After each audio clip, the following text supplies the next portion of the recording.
一旦发生军事冲突的时候，自己挨打的时候怎么办？起码别沉掉吧，要保证自己航母的安全吧。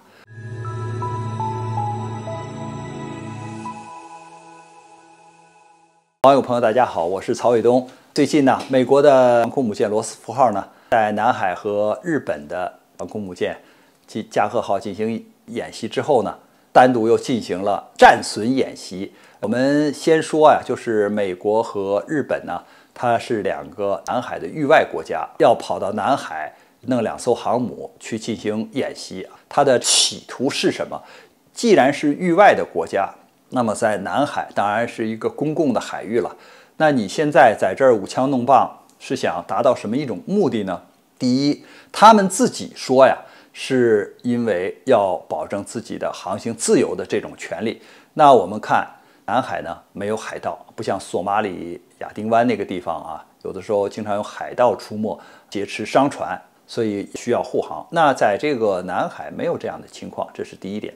第二点呢，就是南海周边的国家呢，也没有发生这种军事冲突，不需要你美国或者是日本这种域外的国家把自己的军力派到这里去支持谁，然后去打击谁，也没有这种必要。那他们为什么要在这儿舞枪弄棒的，或者是说把航母开来耀武扬威呢？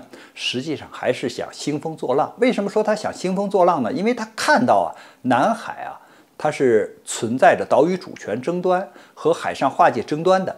这个矛盾呢，就是南海周边的国家呢，现在通过制定啊南海行为准则呀、南海宣言呢，在更早的时候啊，大家准备坐下来谈，希望通过用和平的方式来解决矛盾和争端。所以我觉得美国和日本呢，他是不甘心，他还是想在这里边挑拨离间，还是想在这里边呢掀起个风浪。没有矛盾，他要制造矛盾，把已经存在的一些问题把它激化。本来呢是可以和平解决的，我就把军舰开到这儿来，给你们制造麻烦，让你们看美国和日本的军力的强大在这儿的存在。他们演完这个戏之后呢，实际上呢没有达到预先的效果，因为南海周边的国家无人响应，就是他们两个唱独角戏，在这块儿啊演一些所谓的飞机护降，然后进行一些什么反潜演习之后呢，就收场了。但是美国还单独留下来搞了一个战损演习。什么叫战损呢？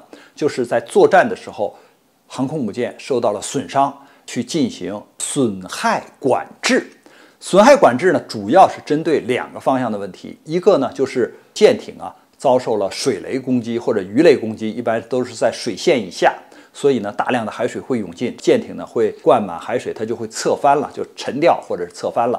所以呢，叫堵漏，要封舱。还有一个呢，就是导弹呢或者炸弹呢炸在甲板上了，或者是其他的这个舱室啊着火了，它要灭火啊，这也是损害管制。美国为什么要在这个南海搞这个战损的演习呢？有的人说这不是准备挨打吗？就是准备挨打的。为什么呢？因为当年的时候啊，美国发动伊拉克战争啊，他是不练这个的，因为他认为伊拉克海军还是空军还是陆军都没有能力来对美国的航母造成危害或者是攻击啊，不用担心，所以他不用练，就打就行了。就是他打别人，别人只有招架之功，没有还手之力，所以他不用担心。但是南海不一样啊，南海周边的国家可都不愿意向他再提供基地了，比如说越南、菲律宾都不愿意向美国提供基地。那如果在这个地方挨了打或者发生军事冲突的时候，那航母无论是受到了鱼雷的攻击还是导弹的攻击，那着火了或者是进水了，那得靠自己啊，不能沉了啊。